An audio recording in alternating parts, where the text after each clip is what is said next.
আসলে ঢাকা শহরে আপনার অনেক বস্তি আছে, তার মধ্যে করেল বস্তিটা সবচেয়ে বড় বস্তি।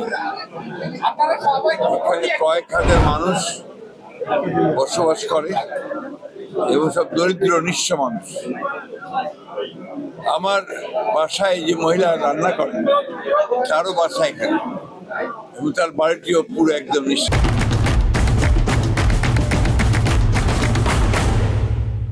নিঃশেষ হয়ে গেছে।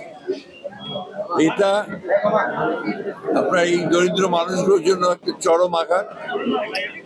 আমি সরকারের কাছে দাবি করব, সরকার যেন এদের ক্ষতিপূরণের ব্যবস্থা করেন এবং সুষ্ঠু তদন্তের মধ্য দিয়ে অগ্নিকাণ্ডের জন্য প্রকৃত ঘটনাকে বের করে যদি প্রকৃতপক্ষে কোনো ব্যক্তি দায়ী হয়ে থাকে তাহলে তাকে আইনের আওতায় নিয়ে আসার জন্য।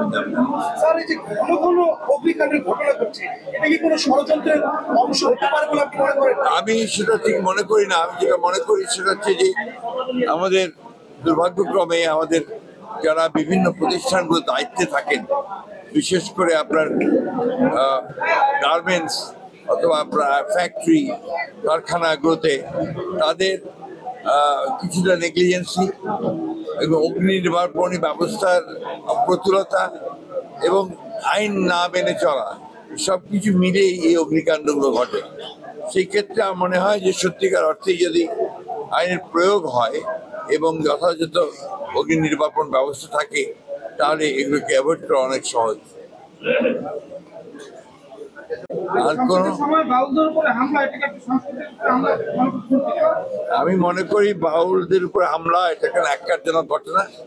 আমরা এর তীব্র নিন্দা জানাই।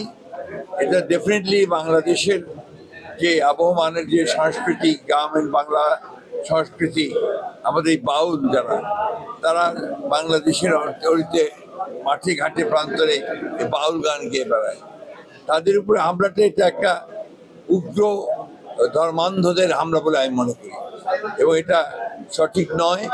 এই ধরনের হিংসা প্রতিহিংসা আপনার পথ বেছে নেওয়া কারোর জন্য শোভনীয় নয়। আমরা অবশ্যই এটার আপনার সুষ্ঠু তদন্ত দাবি করি এবং নিরসন দাবি করি।